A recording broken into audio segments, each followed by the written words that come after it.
What if the most important decision of your life is one you've been actively avoiding? Life presents us with a relentless stream of choices. We dedicate immense energy to them: what to do, who to please, which path to take. Yet, we consistently sidestep the single most critical choice: the choice to fully inhabit our own existence. Not the version your family envisioned, not the mold society provides, not the ideal you strive toward, but the raw, unedited you. And here is the profound secret: the instant you genuinely make that selection, the moment you pick your own essence, not from ego, but from a quiet understanding of your true nature, your entire reality shifts. The shift happens not because you start doing anything extraordinary, but because you cease a deeply ordinary activity. You stop performing. The performance of a lifetime is a prison of your own making. So, let me pose a question. When was the last time you paused and truly inquired, is this my life, or am I merely an actor in a play written by others? For the unseen judges in your mind who are constantly evaluating, scoring, and critiquing, most never ask, too engrossed in the act, in trying to succeed, to validate their existence to an audience that isn't really there. But what occurs when the curtain falls? What happens when you, at last, select yourself? The answer is likely not what you expect. We're conditioned to believe that self-selection is a selfish act, that it means leaving people behind, shirking duties, escaping to a remote beach to vanish. But that is a misunderstanding. Choosing yourself is not a rejection of life. It is the ultimate embrace of it. It is the recognition that you are not an accident in the cosmos, but an expression of it. When you accept this, when you end the war with your own being, something remarkable unfolds. You soften. Most misunderstand relaxation. They see it as inactivity. But true relaxation, the life-altering kind, is not about doing nothing. It is about acting without internal friction, without the constant narration. Is this acceptable? What is the verdict? Am I enough? When you choose yourself, that commentary fades, not because you've conquered it, but because you've seen its origin. You realize that voice was never your own. It was a collection of echoes from parents, educators, peers, the culture. They intended well, undoubtedly, but they were shaping you for a world they understood, a life they could map. And their map was never meant for your territory. Consider this. Have you ever worn shoes that were painfully tight? You can't walk naturally. You're constantly aware of the discomfort. This is what most people endure their whole lives. They move through the world in an ill-fitting identity, pretending it's comfortable, baffled by their constant exhaustion. Choosing yourself is like slipping into footwear that finally fits. And in that moment, you grasp the sheer volume of energy you've been wasting. All the power spent maintaining a facade, upholding an image, justifying your value, it simply dissipates. What remains is a straightforward, unforced presence, a feeling of being settled in your own body. But here is the pivotal turn. When you finally choose yourself, when you cease molding to external demands and start embodying what you are, the world reacts. Some will not appreciate it. In fact, some will feel profoundly unsettled by it. Your genuineness reflects their own performance. Your liberty outlines their confinement, and that creates tension. So, they will attempt to draw you back in. They will challenge your decisions. They will say, you're different. They will label you self-centered, reckless, naive. And if you are not rooted, you might believe them. You might think, perhaps they are correct. Maybe I should return to the familiar. It was secure there. At least it was known. But you cannot truly return. Once you have sampled real autonomy, once you have felt what it is to live from your core instead of from external pressures, you cannot unknow that sensation. It is like emerging from a trance. You recall the dream, but you know it was not reality. Authenticity is not a destination, but a daily direction. And this is the crucial understanding about choosing yourself. It is not a single event. It is a continual commitment. Each dawn, you must choose again. Will I live my truth today, or from their expectations? Will I honor my inner knowing, or will I perform? Some days, it is simple. You arise with clarity. Other days, it is a struggle. The old pathways reactivate the craving for validation, the dread of exclusion, the yearning to belong. On those days, offer yourself kindness. Remember that choosing yourself is not about flawlessness. It is about integrity. Now, let me share something that may astonish you. When you choose yourself, when you truly devote to it, you do not become more alone. You become more linked. Because real connection can only occur between real people. When you are performing, you can only connect with other performances. It is two costumes conversing. When you are authentic, connection becomes possible. Because in your being, I sense my own. This is what the sages have always expressed. We are not separate islands. We only imagine we are. The moment you choose yourself, you see through this illusion. You start to recognize that the self you are choosing is not this small, isolated individual. It is something far vaster. Let me offer an image. Imagine you are a leaf on a great tree.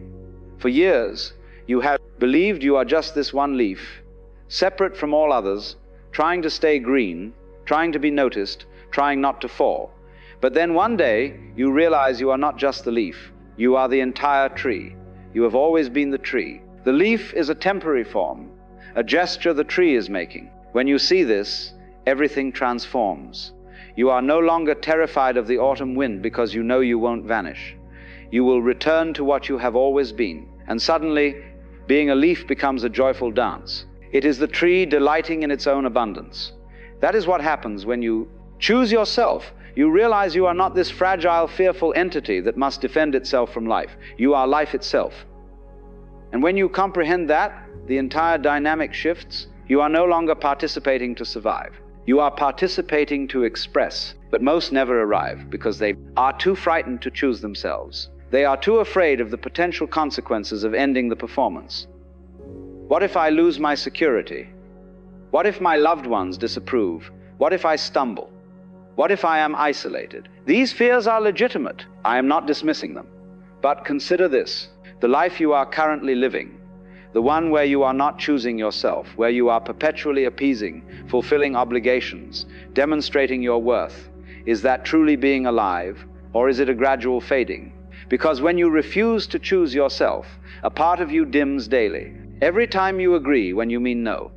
Every time you laugh when you wish to cry. Every time you feign contentment when you are aching inside, you are silencing something vital within, something sacred, something unique, your own truth.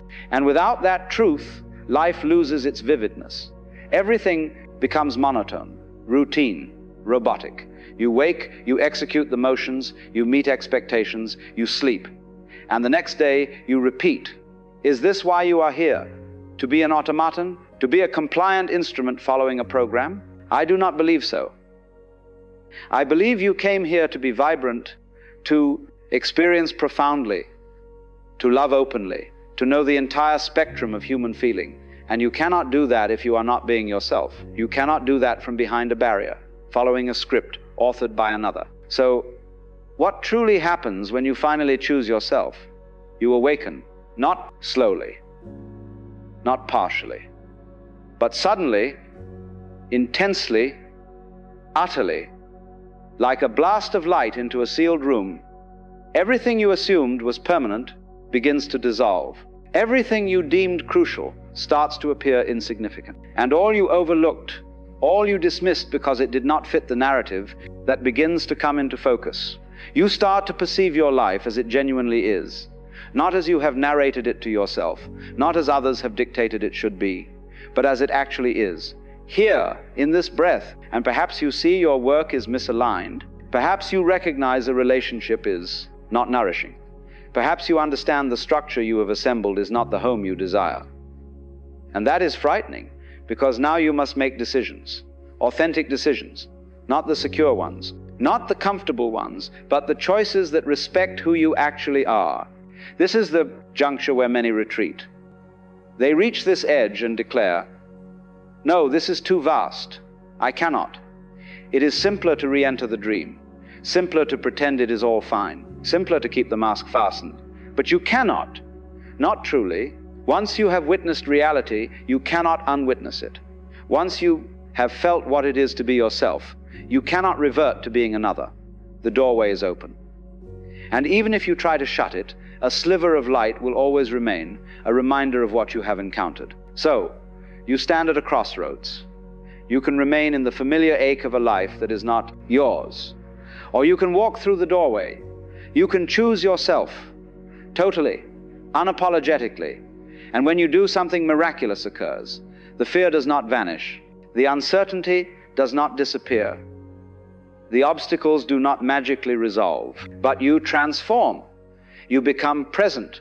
You become authentic. You become alive in a way previously unknown because you are no longer divided. You are no longer in conflict with yourself.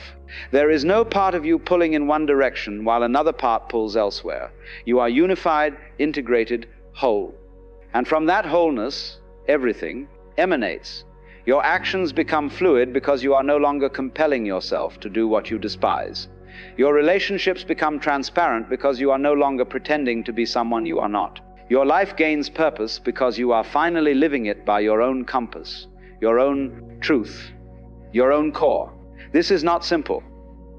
Let me be unequivocal. Choosing yourself is perhaps the most demanding undertaking you will ever face, because it requires releasing all you have learned, all you have trusted, all you have used to build your identity. It means confronting your shadows, those aspects of yourself you have hidden, subdued, disowned, the rage unexpressed, the grief unacknowledged, the longings unadmitted. All of it must surface, must be faced, must be incorporated. This journey is untidy. It is uneasy. It is painful. There will be instances where you doubt everything, where you fear you are making a colossal error, where you ache for the simplicity of the old life, even as you know it was draining you. But you continue. You keep choosing yourself, day after day, breath after breath, not because it is effortless, but because it is real. And gradually, a transition begins. The struggle starts to subside. The fear loosens its hold, and you start to uncover something you never knew existed, a profound peace. Not the peace of control, of having all the answers, of ensuring no hardship occurs, but the peace that comes from accepting what is, from trusting the flow of existence, from knowing that whatever arises, you will be fundamentally okay, because you are no longer pretending to be something you are not. This peace is not brittle. It does not rely on conditions. It does not demand that everything proceed perfectly. It is there in joy and in sorrow. It is there in achievement and in setback. It is there when people embrace you and when they depart, because it emanates from within. It comes from that place inside you that was always waiting for your attention. That quiet core, that still point, that awareness which observes all, but is untouched by any of it. When you choose yourself, you find this center, and once you locate it, you understand it is the only thing that is real. Everything else, the external pursuits, the objectives, the approvals, they are pleasant. They are nice to experience, but they are not essential because you already possess what you seek. You already are what you are searching for. And this alters everything. Your relationships transform, not because you abandon everyone, but because you arrive as a different person. You are no longer desperate for acceptance. You are no longer prepared to sacrifice your truth for harmony. You are no longer afraid of solitude. And paradoxically, this makes you a far more genuine companion because you are not needy. You are not dependent. You are not perpetually seeking confirmation. You are simply there, present, authentic, and the correct people, those who resonate with your frequency, with your truth, with your realness, they gravitate toward you, not because you are searching for them, but because resonance attracts resonance. When you are being yourself, you naturally draw others who are being themselves.